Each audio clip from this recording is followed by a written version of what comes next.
The old tradition, which is bottle capping. Now you have to down the I want to drink a rosé, Rosie is on me. I want to drink a rosé, she does it all in 8, 7, 6, 5, 4, 3, 2, 1.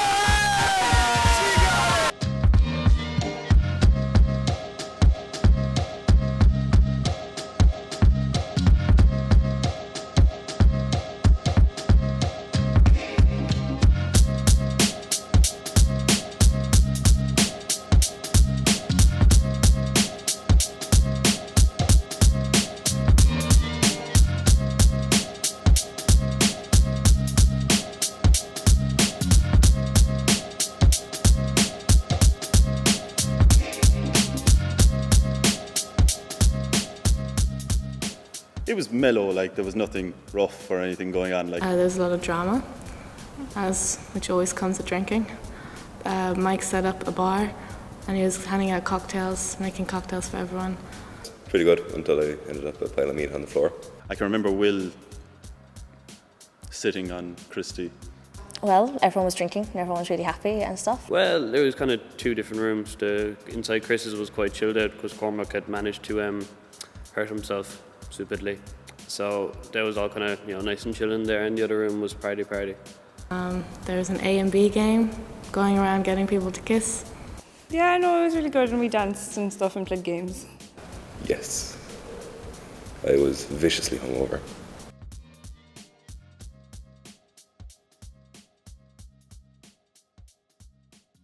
Say, how much have you had tonight?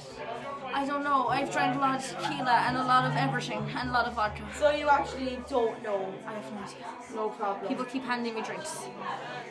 And do you like that? It's grand, like. I'm not buying the drink, but it's also a lot of alcohol. No. I was still drunk. I actually was, if I can remember correctly, still drunk at approximately 8:30 the following night. Yeah. It was really bad. I was, properly talking just rubbish all day. And as well as that, I had to lie on my kitchen floor for about an hour the morning after I came home from the party. I just kind of stayed there. And then I went to bed. And then, I didn't get up until 4 o'clock that day. It was really bad. How many drinks have you had tonight, Lisa? Okay, maybe 6 or 7, all vodka. Vodka, yeah? Yeah. Okay. Right week. Sometimes I get really cheery and happy. I probably annoy everyone because I get really happy. And then I could have another night and I could just get so annoyed at everything and I'd just be like, nah, I'm going home and fight with everyone. Sometimes there's been once or twice where I've gotten too drunk and can't remember it, or just get sick or something like that. Just drink way too much and be so drunk upon entering the nightclub that I would actually just keep drinking, and people just keep buying me drinks and shots, so then I would make it worse and I would end up getting sick or something like that. Would you say, Brendan, that you drink alcohol? I don't know what you mean. What is alcohol? Just a bit more, jolly, social, a bit more enthusiastic about stuff, And what are you studying? Electrical engineering.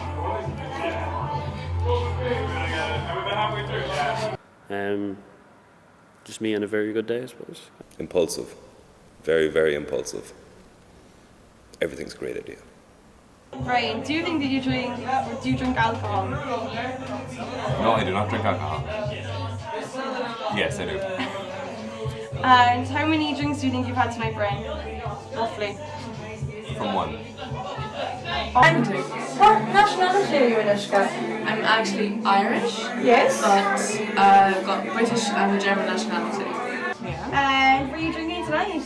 I believe I was, yes. And how much did you drink? You don't mind. Not that much. Just 1, 2, 3, maybe 4 and a couple of shots. I guess I just get more giddy and more confident, maybe.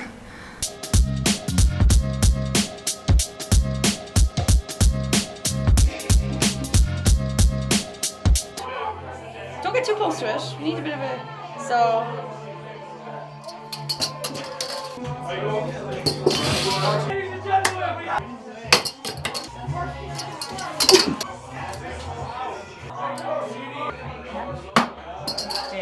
A little bit slow. I just missed, you know, hit a bad. Okay, leave it. One last thing, okay?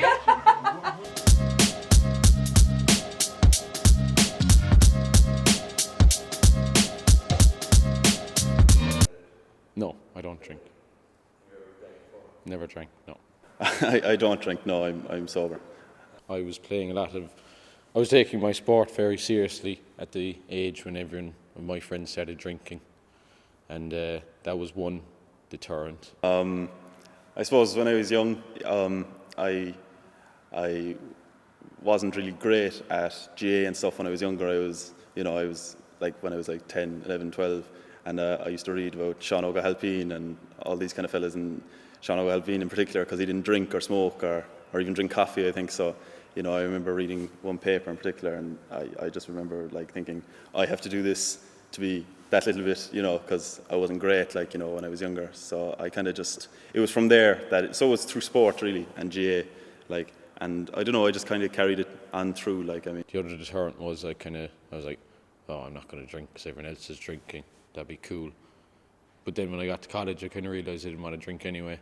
So it just seems a bit too messy for me, you know. You have to get your levels right to have a good night, and you have to, you know, you kind of leave your own skin when you're drinking, and, you know, I'd much rather go out sober. Well, it just suits me personally. Like, I'm not saying anybody should, like, I like not drinking because I save a lot of money by not drinking, you know.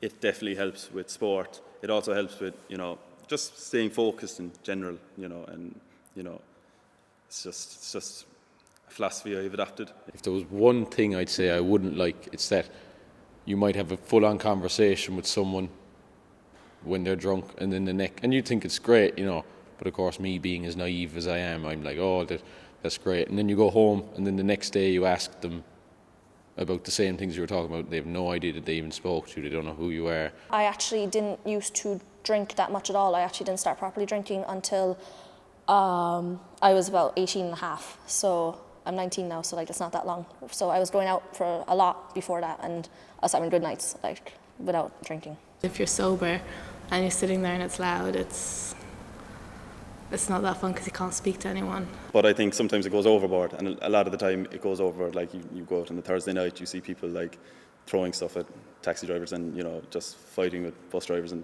all kinds of crack goes on, you know. Like, lads tend to get a bit rough, like, it's a big problem actually, and like I noticed, like, it's a big drink is a huge thing in GA culture. You see a lot of girls in town who are falling over themselves and vomiting, and it's not very nice. So I guess those kind of people, it's not pleasant to be around. It's always good crack, but like there's always a good couple who just take it too far, and you know, some people just can't handle the drink. Some people, it just brings out a bad side of them. I think anyway that whatever anyone says under the influence or does under the influence shouldn't count. Even though it can probably say a lot about the person, in the sense that might be them actually, you know, getting the confidence to say and do what they want. It shouldn't be carried into sober life. I wouldn't buy into that at all, actually. No, I think it's like when people are pissed, they're pissed. They just say a lot of stupid stuff. A drunk person speaks a sober mind, you know, that's not the case at all. You know, it's a drunk person speaks a drunk mind, you know, and that's just the way it is. We do drink a lot, and like you see students go out every week, like once or like maybe twice a week, and like everyone consumes lots of alcohol when they're students. I think that's probably the worst of it.